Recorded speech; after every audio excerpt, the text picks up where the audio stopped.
శ్రీమతి ఎన్ విజయశ్రీ. ధన్యవాదాలు అధ్యక్ష. అధ్యక్ష, మా సూలూరుపేట నియోజకవర్గంలో రైతాంగం ఎదుర్కొంటున్న సాగునీటి సమస్యలను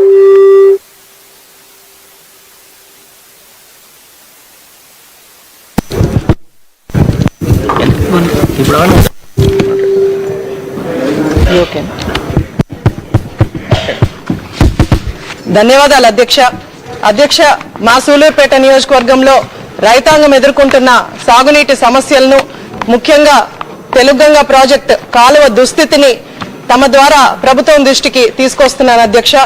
అధ్యక్ష, స్వర్గీయ నందమూరి తారక రామారావు గారు ముందు చూపు కారణంగా ఇప్పుడు అటు నెల్లూరు, ఉమ్మడి నెల్లూరు జిల్లా, అలాగే చిత్తూరు జిల్లాలో సాగునీటికి దాదాపు 2,50,000 ఎకరాల వరకు సాగులోకి వచ్చిందంటే దానికి ముఖ్య కారణం తెలుగంగా ప్రాజెక్ట్ అధ్యక్ష.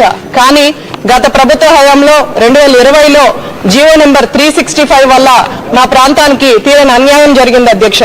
అధ్యక్ష, కేవలం రాజకీయ కారణాలతో ఈ కాలువ పనులు ఏవైతే ప్యాకేజీ 10 పనులు అర్ధాంతరంగా ఆపేయడం వల్ల మా నియోజకవర్గంలో వేలాది ఎకరాల వరకు ఆయకట్టుకి నీరు అందకుండా పోయింది అధ్యక్ష.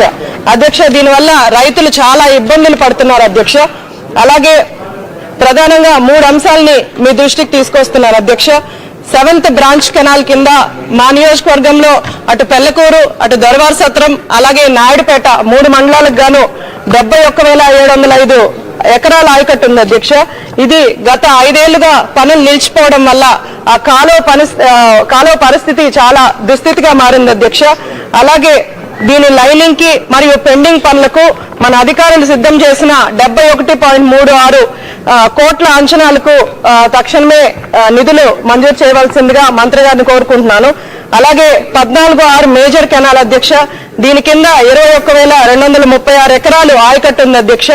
ఇది ప్రస్తుతం అరాకొరగానే ఉంది. ఇది మా నియోజకవర్గంలో దొరవారి సత్రం మండలంలో అటు నెలబలి నుంచి అలాగే పూలతోట వరకు కొంతవరకు ఎక్స్టెన్షన్ చేసి పొడిగించగలిగితే రైతులకి చాలా ఉపయోగపడుతుంది అధ్యక్ష. దీనికి సంబంధించిన 8.20 కోట్ల వరకు మనకు అంచనాల్ని వేయడం జరిగింది అధ్యక్ష. దాన్ని కూడా మంత్రి గారు త్వరగా ఆమోదించవలసిందిగా కోరుతున్నాను. అలాగే 8వ బ్రాంచ్ కెనాల్ కింద మా నియోజకవర్గంలో 11,300 ఎకరాల వరకు ఆయకట్టు ఉంది అధ్యక్ష. ఇది ఈ కాలువ తడమండలం నుంచి అలాగే తడమండలంలో మాంబట్టు నుంచి తమిళనాడు సరిహద్దుల్లో ఉన్న రామాపురం వరకు కూడా ఎక్స్టెన్షన్ ఇస్తే రైతులకు కూడా చాలా ఉపయోగకరంగా ఉంటుంది అధ్యక్ష.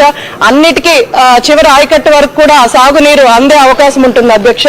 దీనివల్ల ఈ పనులు పూర్తి చేయడం వల్ల సుమారు 15,000 ఎకరాల వరకు అదనపు ఆయకట్టు స్థిరీకరించడమే కాకుండా రైతులకి, నియోజకవర్గంలో ఉన్న రైతులకి ఆత్మహత్యలు కూడా ఆపిన వారం అవుతాం అధ్యక్ష. కాబట్టి మీ ద్వారా గౌరవ నీటిపారుదల శాఖ మంత్రి వర్యుల్ని ఉదారంగా స్పందించి తొందరగా నిధులు మంజూరు చేసి ఆ తెలుగంగా ప్రాజెక్టులు పనులు ఏవైతే ఉన్నాయో అవన్నీ కూడా త్వరగా పూర్తి చేయాలని మీ ద్వారా మంత్రి గారిని కోరుకుంటున్నాను అధ్యక్ష. ధన్యవాదాలు.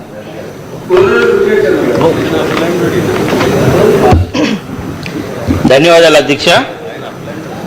అధ్యక్ష, ప్రభుత్వం నవోదయం అని చెప్పి ఒక అద్భుతమైన కార్యక్రమం చేశారు. దీని ద్వారా నాటు సారాన్ని అరికట్టాలని. కాకపోతే హైదరాబాద్